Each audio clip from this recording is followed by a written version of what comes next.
of resilience now to get through this winter. As I get older, it gets much tougher. So we have a topic today, resilience, and we're going to tie in some emotional intelligence. And don't worry if you're not sure what that all means. We're going to walk through that today. And just a reminder as well, we've had some tremendous feedback, and I mean in terms of technical, coming through the phone that I haven't been able to concentrate. So, there, I can hear myself now. So if everyone could mute, if you can just take 1 minute and either do *6 or mute your phone, because again, I can hear feedback. So whoever hasn't done that would be greatly appreciated if you could, because I won't be able to continue with the feedback. Excellent. It's gone. Yay. Thanks so much, whoever. Oh, no, it's there again. All right, so if everyone could just take a second and mute their phones or do *6 to mute your phone, that would be greatly appreciated. And I think Debbie, hopefully from iBands, will get on the call now in a minute and mute everyone. Worst case scenario, I'll just have to stop listening on the call and just use my microphone. So, there it goes. Thanks. Now it's back again. All right, I'm just going to try that, but if you could try to mute your phones, please, everyone. There's definitely some people on the call who have not muted their phones. I'll just stop for a second so you can try to mute your phones if you can. So just hit mute. We'll wait another 30 seconds or so to start, just so everyone can try to hit the mute. So I don't have to hear myself.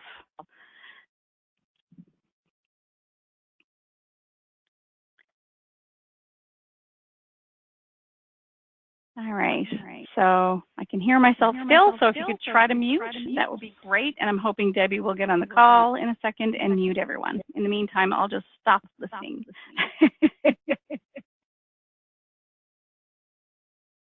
All right. Okay, I'm just going to have to use the microphone. All right, thanks for those who have muted. I think it's the majority of folks. All right, so if you can't hear me, I'm just using the microphone so I can't hear myself. So today we're going to talk about resilience. And I can honestly say I've been amazed over the years of the people I've worked with, whether they're leaders, entrepreneurs, just colleagues of mine or team members who have actually gotten through incredible adversity, failure, and even heartbreak. And I think everyone on the call can relate to something in their lives. Some are more extreme than others. I remember this one woman, extraordinary woman, from I think it was around 15 or 18 years ago that I worked with. And then we went through some downsizing. She lost her job. But 6 months before that, she lost her husband. And she was also in the process of just finding out she had cancer. She still managed to start her own business. It was one of those things that just I'll never forget, which the business is still ongoing to my understanding. We've all been through things. I had a really tough year a couple of years ago. So my daughter got diagnosed with anxiety. My husband lost his job, and I had 3 deaths in the family, my uncle, my aunt, culminating in my father's death, of which it was 3 days before a women's conference that I had been organizing for 2 years. And he asked me on his deathbed to actually present. So I presented the day before the funeral for 2 hours at this conference, of which one of the topics, ironically, was resilience. I still don't know how I did it. It's one of those things that I just have no idea how I did it. And I can guarantee every single one of you has a story like that. The question is also not just those extreme pieces, but how do we get through our day? How do we get through the day-to-day? How do we become more resilient? Think of the folks down in Alaska. So those folks have just gone through an earthquake. It's Christmas coming up for those people that are Christian. It's going to be a tough year. How are they going to get through this? How do the people all over the world and all the heartache we've all seen, how are they going to get through it? Now, those are some extreme scenarios. They're extreme things that we don't always come into every day. So how do we get more comfortable with resilience, comfortable with situations and be more resilient? And this is a very personal topic. As much as we will absolutely talk about how it plays out with teams and within your organization in general, it's a very personal topic, and we all deal with it in different ways. I think the key here is not to feel that you should be just like someone else, although we can learn from others, okay? So I'd like you to think about this as a learning opportunity, and hopefully there's one thing here today and during the next session that you can actually find helpful and can help you get through. I mean, gosh, it's been 12 months. Think about the last 12 months. It's the end of our calendar year. And I know a lot of you are probably going through a lot of renewals or hopefully new business that you're trying to get through, and it's really, really busy trying to get through just to get that hopefully a couple of days off over Christmas.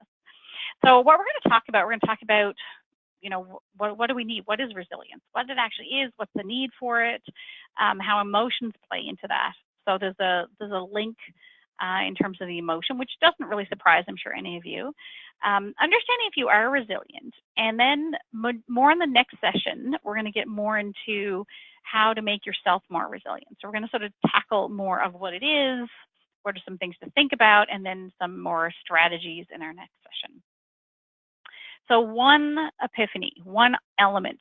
Some of the stuff you're just gonna, you know it's there in your head, things that you should be doing, things that you probably notice about yourself. So one idea or a light bulb go off would be great. Or, oh, I really need to get at that. And with January coming around with our typical New Year's resolutions, let's see if we can get on that a little earlier and things that we can change or think differently to make a difference for us. Okay, so I've had this slide up when we did change a while ago, but we live in a different world.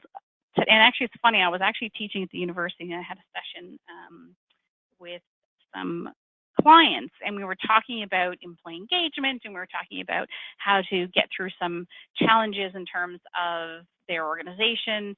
And we ended up speaking a bit about the generations, and we talked about, it's funny, someone brought up a comment about, oh, I'm a younger generation and I see change every day. It's constant. And then someone else piped up and said, well, my grandmother saw lots of change. She had a horse and carriage, and all of a sudden, you know, over the span of her life, she went from a horse and carriage to being on the computer. Like my 80-year-old grandmother, when she was, I think she was 85 at the time, she went on and ordered something from Sears online. So, I mean, things change, but the speed of change is extraordinary.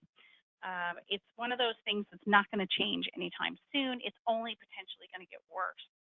Worse is a relative term. It's just going to speed up. So this VUCA world, you'll hear if you go online, you see lots of comments and articles on VUCA. So VUCA basically volatility, uncertainty, complexity, and ambiguity of our world. And again, no surprises here, right? Sometimes we know, if you look across the bottom, we know about the situation. We have a sense of what's happening. We may not sure how we can predict our outcome, which is the vertical axis. So sometimes if you look at the upper right, it's volatile. It's just our crazy lives, right? We have a sense, hopefully, of predicting our own outcomes. We have a sense of the situation. Maybe we're creating a new situation. We have a sense based on some research of how our customers are going to react to it, but it's just a quick speed of change. So it's changing how we do business to better affect our customer, as an example. Sometimes we have things that happen out of the blue. It could be something that we know nothing about. We don't know a lot about the situation. And then also we don't know how it's going to impact us. So this all of these four things create a world that's kind of stressful. So, I mean, the way you have to look at it, though, is it an opportunity or is it a risk? So a quote that I heard, which I thought was lovely, was simultaneously a danger and an opportunity. So it's ripe for a breakdown or ripe for a breakthrough. So again, don't be hard on yourself. Sometimes we will break down. Sometimes we won't be able to get through. But then the question is, if speed's changing and things are changing at more of a pace, how do we actually become more comfortable with this to know that we are going to have some breakdowns? There it is. Sorry, I didn't realize I had it there. Apologies, folks. So VUCAbook.com. So you're going to bend or you're going to break. And I've had some times where I felt broken. Absolutely. So, but bending, I have one client right now, actually two, but one's a newer client. One I've been dealing with for a while, and she's a coaching client, and she's struggling with the extraordinary changes at her organization, but she's not connecting with those changes, and she's really feeling quite broken. And she said the other day, I can't believe that I feel disengaged. I've never been disengaged in my whole life. But it happens. And not to feel guilty about that. It's around, what do you do about it? We're all going to get there at some point. So I want you to think about people that you know who are resilient. So I can think about people in my life. I'm sure you can. So think about some people that are resilient. Just tell me, put in the chat a couple of things. Take a minute. Well, take a few 15 seconds or so if you think about somebody. What's one quality they have that makes them, in your eyes, resilient? What do they do that makes them resilient, or what do they think, or how do they behave? Determination, yes. Find the silver lining. That's interesting. Oh, yes, stubborn, getting back up, knowing that we're going to fail, right? Actually, that's a huge piece, knowing we're going to fail. And there's lots of studies now around the leaders of tomorrow. In other words, the leaders of 2030, they need to fail quickly and fast, and they have to learn from their mistakes. Absolutely. How do they? Looking on the bright side, it's interesting, actually. There was, I won't digress too far, but there was an amazing man, Jim Collins, who wrote Good to Great, which is a tremendous book. I'm going off script here, so to speak, but he wrote this book, and he actually did some research, and he was thinking that positivity, and we'll talk more about this next time, but positivity is an attribute of resilience. And what actually ended up happening was he did some work with an Auschwitz survivor, so basically a Holocaust survivor. And what he asked him about positivity. So how did you get through it? What was the was it the positivity, or what was it that got them through? And he said the positive ones, I'll get the quote for next time if I can. Positive ones were the ones, now I'm a positive person, the ones who actually didn't survive. Now, there's a caveat here, so just bear with me. The ones that didn't survive, because they were always saying, oh, that's fine, we'll get out by Christmas, or we'll get out by Easter. But it was overly positive, okay? So almost, not delusional, I wouldn't say that's the right word, but just over the top. Oh, it's all going to work out, it's all going to be fine. But the kicker is, how do you have positive realism? So I'm so glad you put that on there. So positive realism, which is basically, yeah, how can we make this change for the better? But then we have to make a difference. We can't just expect things to happen. We have to actually be realistic about what's happening around us, but take the positive slant to that, okay? So yeah, thanks for bringing those up. They're absolutely perfect. Anything else there around making them resilient? If you think of it, just pop it in the chat. So what is resiliency? I'm going to get you to. Now, if you feel comfortable doing this, I would normally do this in a session with people physically, but if you could just stand up.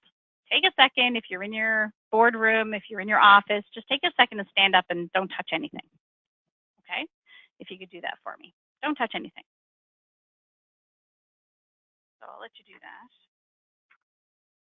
Now, take a second and immediately touch something.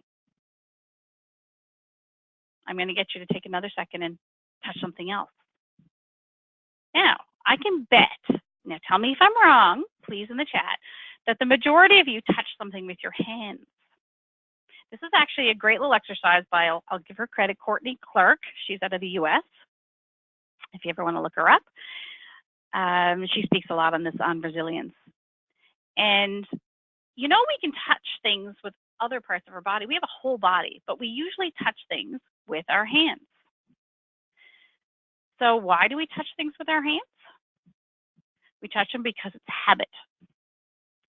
So I want to take another second. I want you to put your hands behind your back. And then I want you to touch something. Touch something now. Now, I don't want to get graphic in the chat, but tell me what you used to touch the second time, if you had used your hands the first time. Your knee, excellent. What else did you use? Forearm, knee, toes, hip. You hear some funny things, so I'm glad you're being appropriate in the chat. So that's, I know it sounds silly, but that's resilience. How many times do we feel like our hands are tied behind our back? And what do? Whether it's personal or professional, what do? We adapt and we become resilient. So it's amazing how something so simple. So the next time you run up against something, or you're resistant to something, or you're feeling emotional about something, think about it. It's like your hands are tied behind your back. It doesn't mean you can't come up with something in a span of a second or a millisecond, you can come up with something. So it should give you some confidence that you can do this. People do it every day. So in terms of actual definition, so that's more of a visual, I'm hoping might help some of you. But in terms of resiliency, it's being able to spring back. You often see the bounce back. People say how quickly you can bounce back from something. Something's happened to you and you feel sort of broken or it jars you in some way, and how you actually bounce back from that, from difficult conditions. Okay, so it's like squeezing a ball, right? So can it spring back to the shape it was in before. Now, I want to sort of open your eyes to something a little different approach. So if we think about, this was in Haiti. This was the palace government building in Haiti after the earthquake. You can see what happened to it. It's extraordinary. It was completely devastating, and we all know what happened in Haiti. So here's the kicker, though. Do we need to build it back the same way? Do we really need to have it exactly the same as it was before? So one thing about resilience, and I think you can relate to this if you think about your own selves, is that we're human. We learn and we grow.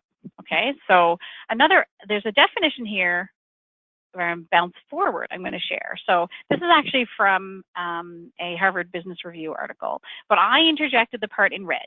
Okay, so bouncing forward, meaning the ability to recover, learn, and grow from setbacks, adapt to change, and keep going, and actually be better moving forward.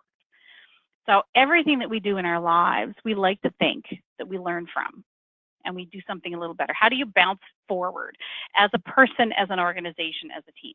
Okay, just a little bit of a definition switch I want you to think about, because let's face it, in the world of change, we're going to fail. Things are going to happen. Things come out of the blue. I mean, come on, I'm sure there's something probably on your desk, even from a client this week, that was something new or something different. And you're like, oh man, how am I going to deal with this, right? So again, it might be just fixing something and getting back to where you were with a client, or how do you actually use it as an opportunity to learn and grow? Maybe it's a mistake you made. How do you look at this as an opportunity to grow? And when we look at teams later, this is a big piece of how you make teams more resilient. Are you having postmortems where people feel like they're on trial? Or are you having conversations after about ownership is one piece, but it's around how we make this so it doesn't happen again and we can do it better next time, okay? Be that much better. So in terms of, this is, I know it's a little bit odd looking thing, but we work we're in these incredibly uncertain times, right? They're quite disruptive. Everything's happening and it's happening at a quick pace. This is the norm. This is sort of how do you actually build a house that can actually resist it, that can actually thrive in this environment? How can you have a weather and storm resistant house to get through it? So for example, if something happens at work, there's a shakeup maybe there's, God forbid, downsizing, or maybe there's a change in your direction, which changes your team. How's this going to impact my current job? So what am I doing? And then the question could be reframed as, how can this be an opportunity? Now, this isn't easy stuff. This sounds great in theory, but I think everyone can relate to, and again, that goes back to the positive side of things. It's realistic. Okay, here's my situation, but how do I see it as a positive? How do I see this as something I can take and move from? How can I take deaths in my family, all of these pieces, to move forward in a positive way? So when my dad on his deathbed said, you have to do this conference, is really important to you, I want you to do it for me. I have to breathe for a second when I think about it. When we do that, there was a sense of purpose. There was a sense of, this can help others and it can help me. So how did it make me stronger? It absolutely got me through a tough time, knowing that I had purpose, I had vision, I knew I had a reason for what I was doing that was going to impact myself and others. And I look back at that and I say, if I can get through that, I can get through anything. So absolutely, my house doesn't look just like that. My personal house, shall we say, in terms of my resiliency, but it's one step in that direction, right? How do we do that? All right, so in terms of that, let's see, mental resilience. So see changes the prevailing climate. We know this is happening. And this is a quote, embrace the opportunities it affords, from the article you can see below. All right, so it's an opportunity. No matter how tough things are, it's an opportunity. And I'll share more about that, and actually from some Holocaust survivors next time. In terms of organizational resilience, the ability of an organization to anticipate, prepare, respond, and adapt to incremental change and disruptions in order to survive and prosper. So how do you as an organization do this? But remember, organizations are made up of people. You can come up with all the strategies and the processes and policies to do this. We are made of people. Our clients, our organizations, and their personal, they're people, right? So again, as much as you can talk about organizational, we are a combination of all of us to make our organization. So how natural do you think this is? Does this look natural to you? No. Anyone feel like it'd be lovely to be like that? I have to say, it's so not, yes, thank you, not at all, exclamation mark, love that. I think sometimes when we're going through tough times, this would be the way to go. When we're dealing with incredibly emotional things, when we're dealing with incredibly difficult things, this would be, I feel like it should be a better place. But actually, if you think about it, it's not human to be this way, right? We are not Teflon coated. The human condition is not made of Teflon. If you were like this, you'd be more like a sociopath or a psychopath, right? Because they don't feel emotion. So, and this is not an inspirational leader if you look at it from a leadership perspective. Sometimes leaders I see are very low in terms of empathy. They're low in terms of showing any sort of emotion, a little more clinical approach. It does not create an inspirational leadership environment where people feel rally behind someone. So if you're more that way, I say to people, everyone, again, unless there's a mental condition, everyone has emotion. Everyone has a sense of joy and fear and all those pieces, and building a passion for your teams. It doesn't have to be extreme, but thinking how you can use this as a leader as well. Feeling vulnerable is a piece of who we are. The question is, how do we deal with it in a positive way? So some of the challenges we see, and anyone here, I'd be amazed if no one here anyone here find work-life balance, family and home life a little stressful? We need to be more resilient there. Anyone there find that challenging? Well, I tell you, if you find the secret to that, you'd make billions. It's a tough thing. We all do it. Here's the kicker though, and is that taking care of you is the best way to help others. So some of us, we just need to take care of ourselves, right? Because we are struggling, and self-care I hear more often, and I hear my clients talking about it. And when we're in coaching sessions or team sessions or going to organizations, I talk about how do you as a leader, promote self-care? What does that look like to you? Because we have to look after ourselves to help others. So whether you're helping your kids, whether you're helping your colleagues at work, or you're helping a client. And this is such a basic principle. And if nothing else right now, this gives you a time in your crazy day to think about, what am I doing towards self-care? Like the oxygen on the plane, right? Put the oxygen on you before you help your kids or whoever's next to you, if there's an elderly person as an example. So it's really important to start thinking about some of those challenges. This is some of the things we see every day. Now, resiliency, how many people think it can be learned, or is it part of just who we are? What do you think?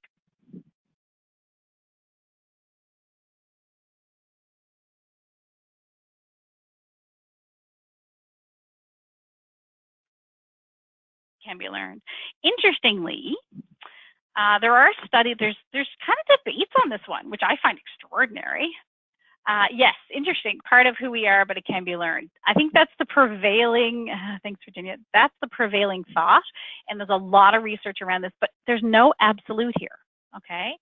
So yes, there are elements that can be learned, but yes, there are some things that are innate, right? There are some people, when you think about leadership, prime example, similar scenario, some people just naturally are that way, but absolutely there are things that can be learned. I personally prescribe to it can be learned. I've seen people learn it. I've seen people of all sorts, all areas, all backgrounds learn to be more resilient. I think the key there is some of us struggle a little bit more earlier, and some people have a little bit more natural resilience. Now, again, sometimes I've said, yes, I want to be Teflon coated. So people that don't have the emotional side as much, could possibly linger a little longer, or they have a resilience from a childhood that was built around a world where they had to be resilient. I mean, there's so many things it could be. But again, remember, and we're going to get into emotional intelligence, is actually an extraordinary skill that can make you extremely successful. So we'll get into that in a second. So can it be learned? Now, I want you to think about, just for a second, a difficult experience you went through. Let's take a second to think about something that you went through. And I want you to think about this too when you have the next time where you feel like you're going to break. I want you to think back to what you've done in your life, and I can guarantee every single one of you has had a struggle, and anyone who thinks different is delusional because we all have our worlds that are challenging, whatever they may be to us. So what did you use to get through it? And what behavior was not helpful?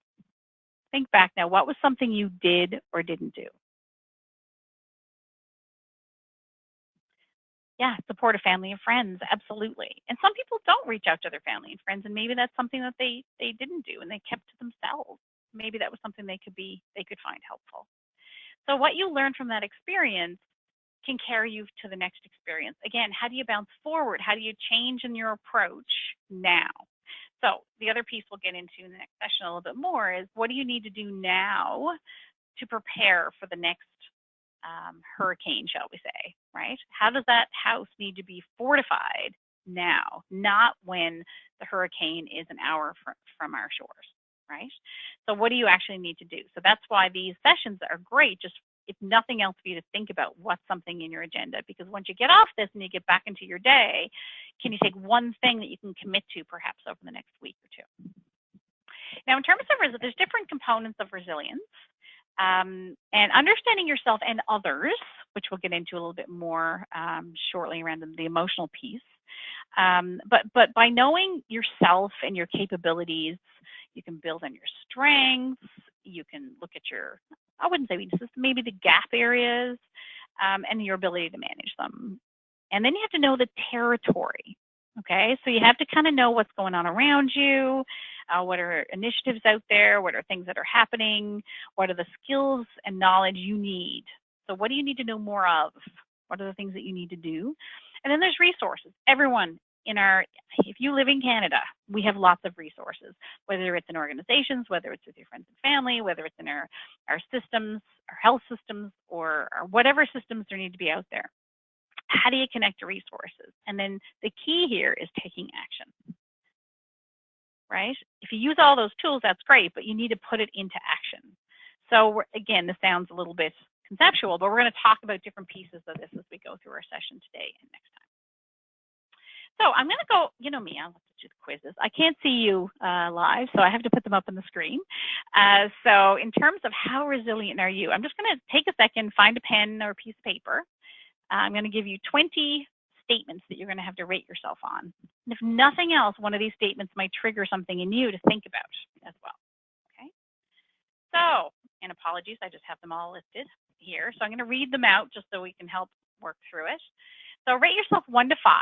So 1 is don't agree, and 5 is fully agree. So 5's the top, okay? Number 1, I have a strong sense of self-esteem and feel good about myself. Be honest. Hide it from your colleagues if they're around you. So self-esteem and you feel good about yourself. Number 2, in a stressful situation, I calm myself and focus on taking useful actions. That's a big one. I tend to have to work on that one. All right. Number 3, I'm usually optimistic. I see difficulties as temporary and expect to overcome them. Rate yourself 1 to 5. We'll tally them up after. I can handle, number 4, I can handle high levels of ambiguity and uncertainty. Some people thrive in that, and some people don't. So what are you, 1 to 5? Okay, number 5, I adapt quickly to changing situations, and I'm good at bouncing back. So that's natural to you, or you've learned. Number 6, I'm playful. I find the humor in rough situations and can laugh at myself. Now, I don't mean immediately after. Maybe it's a little bit after. Number 7, I have mechanisms to effectively de-stress, such as exercise, meditation, and social activity, or whatever that could mean for you. Number 8, I know when and who to ask for help when I feel stressed or discouraged at home and work. The kicker, of course, is to ask them. Number 9, feelings of anger, loss, and discouragement don't last long, so you can let it go. Again, these are all not natural for everyone, for sure. If not, you have to tell me your secret. Number 10, I'm curious. I ask questions. I want to know how things work. I like to try new ways of doing things.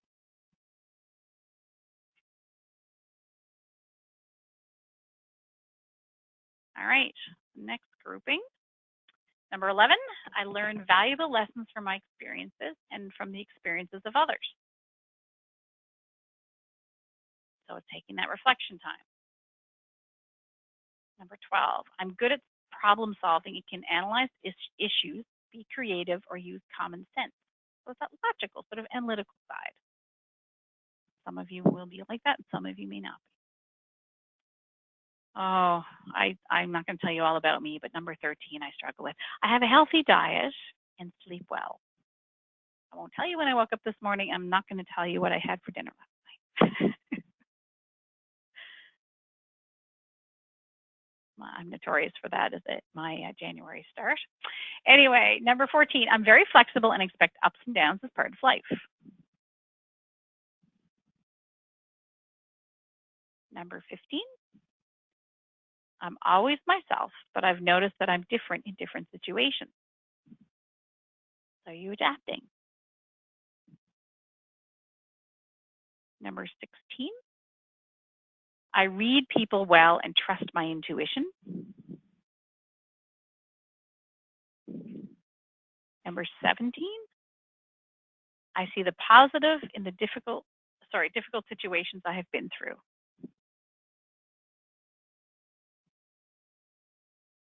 Number 18, I'm hoping that you've asked someone number 18, because I've had people who think they're good at this, but they're not. So hopefully you've had feedback on this one. I'm a good listener and am empathetic.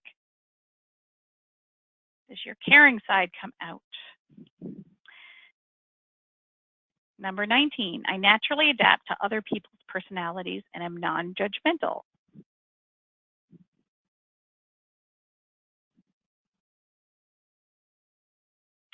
And number 20, I am able to put difficulties in the context of a bigger life picture so that they are not overwhelming.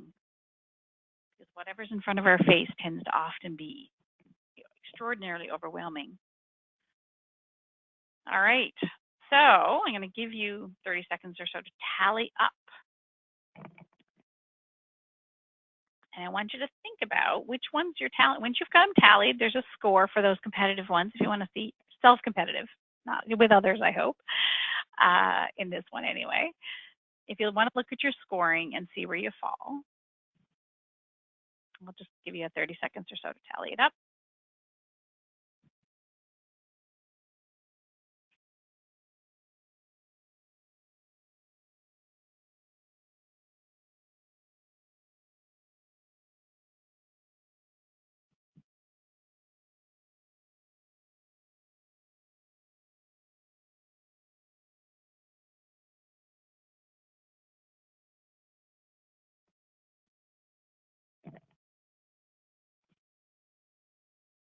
Ooh, someone's got an 82. Well, good job.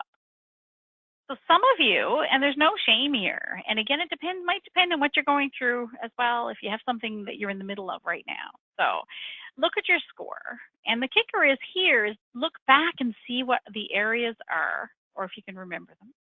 Or you can go back and look at this as being recorded. You can go back and have a look. Yes, it is being recorded. You can go back and have a look and see which one stuck out for you. What one really stuck out? Even if I don't have them in front of you, I'm sure there's one that you went, oh yeah, I don't do that well. Right? What's one area you can work on? One you can start thinking about, right? And maybe if somebody does have an 82, then maybe you can actually ask them. Maybe they scored high in something. You know, we as humans, we don't learn everything on our own in a bubble. We learn with others. Not saying that their strategies are going to work for you, but maybe it can be helpful. And if they're on your team, even better, right? If you can figure out what triggers us in terms of feeling more stressed, what triggers us in terms of our inability to change, what stresses us out, that can actually be extraordinary if you can share that as a team. You know, what are the things that we do as a team that I find difficult? For example, like a deadline that somebody springs on you the night before. Some people think that's great. Some people think that that's really stressful. Nice comment there. The older I get, the less resilient I feel. And again, it depends on what's in your world. I have to say, though, I am more tired as I get older. Living the same world we did 20 years ago or 25 years ago in the world of work, it is exhausting. Different pressures hit our lives, and we can feel just tired. Even the winter ahead, as I said, that I'm finding that more stressful for me, trying to think about how to get through that. So in terms of building resilience, we're just going to start this for a few minutes before we clue this up for the day. So building your resilience is the next step. So we've talked about what resilience is. We've talked about some of the considerations, and now we're going to building it, and we're going to tap into the emotional intelligence side as well. So low bounce. So think of it from a bounce analogy. So some of you today came into work with low bounce. You came in not feeling very resilient. You came in not feeling like you could tackle the world today. And that's okay. We go through ups and downs even in our week, let alone our day. Okay? So the low bounce, what does that actually look like? What could it be? We all are different, but it could be, you know, you're overwhelmed over something. Maybe you're dwelling on the problems. You probably couldn't, like, you know, some days I can't sleep because of things that are going through my head. I'm in the sandwich. So taking care of young kids and taking care of elderly parents and in-laws. Are we coping well?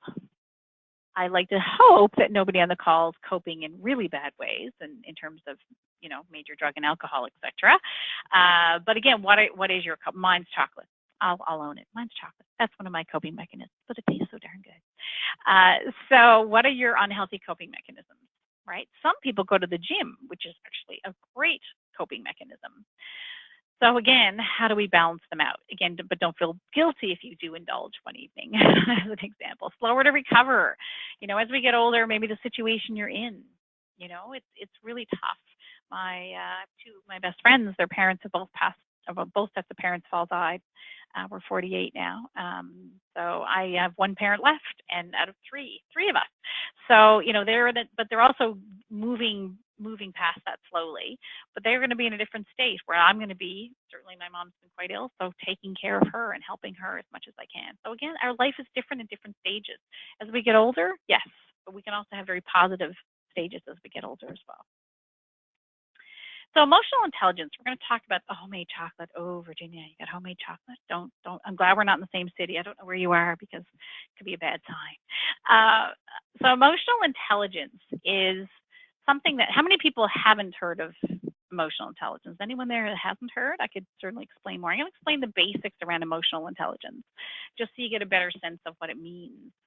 It's something that I see every day. It's something that I see, I won't say too much here. I'm going to talk about another slide.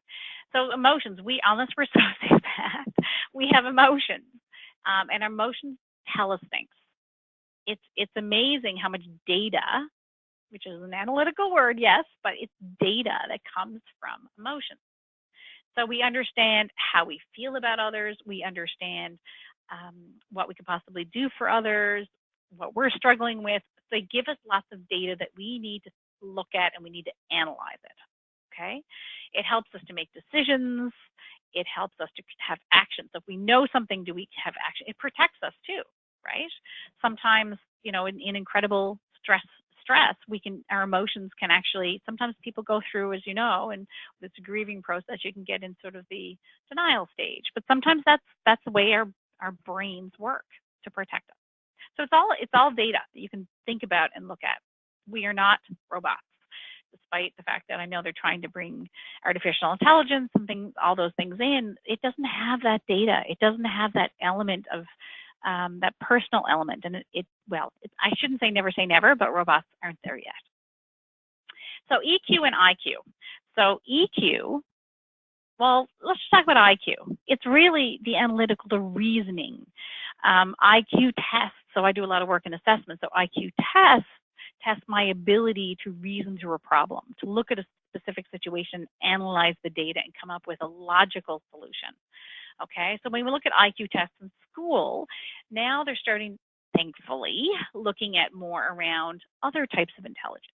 Right? So there's EQ, emotional intelligence, and then there's an element of all that, which is actually social intelligence, which I tell my daughter who's not good at math, I say, and she's very intuitive for people, and she reads people really well. I said, you have social, or she has the EQ, but she's also got a level of social intelligence we won't get into too much today, but just gives you a sense of all the different superpowers that we can have. It doesn't necessarily mean you wrote a test really well. Now, don't get me wrong, we all need to write our tests to get our designations, to get our degrees, or whatever we have. We need to show that we can reason, we can create solutions to problems. But emotional intelligence is a little different. So you can kind of look at it as our ability to recognize our own feelings and the feelings of others as well. And it motivates ourselves, and we manage those emotions to create better relationships, to understand others, to create outcomes that are positive for us. Okay, so EQ is about ourselves, but it's also about others. So, and we'll get into a little bit more on that in a second, but does it matter? Does it actually matter? So, what do you think of this? Do you think this is true or not? IQ determines 20 to 25% of business success. EQ, which would include social intelligence, determines 75 to 80% of business success. What do you think? Do you think that could be accurate? How would this show up? So yeah, I've got a few people agree there. So how would it show up? How would EQ make a difference in the broker world? How would this create success in your world? We haven't talked a lot about it yet, but the emotional side, the connection side. How could that create success?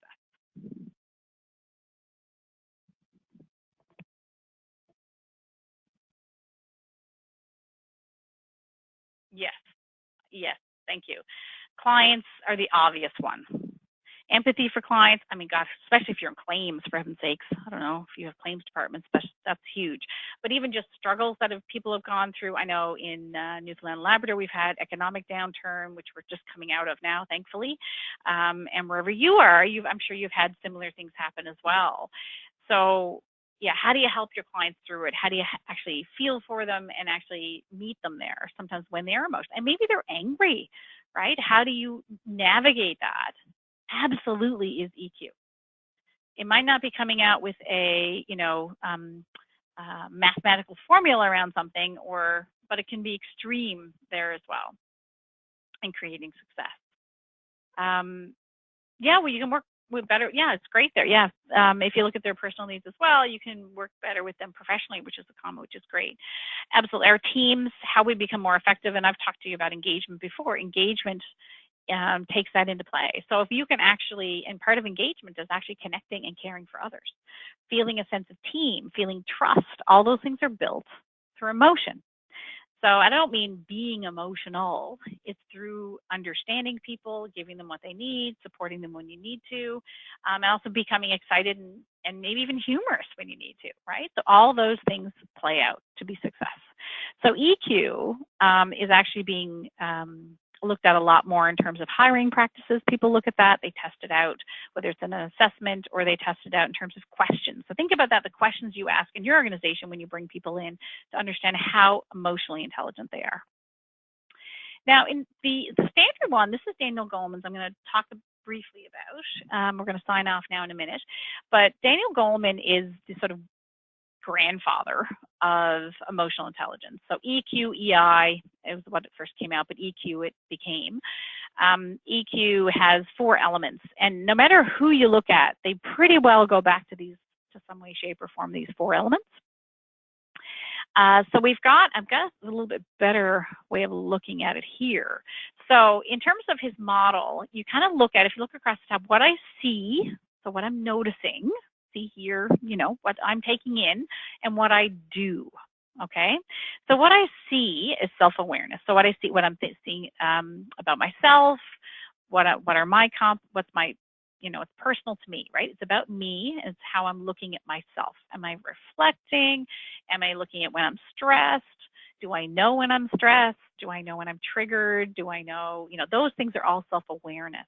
And I'm sure you've seen others as well who haven't been self-aware, and it hasn't been very helpful. So sometimes people don't have a sense. I had one fellow who actually had the inability. I worked with, he was working thankfully with a healthcare professional who actually could not read his own emotions. He had a disorder who could not read his own emotions. So you can imagine the turmoil in his work until he figured this out and he could really understand what it was about.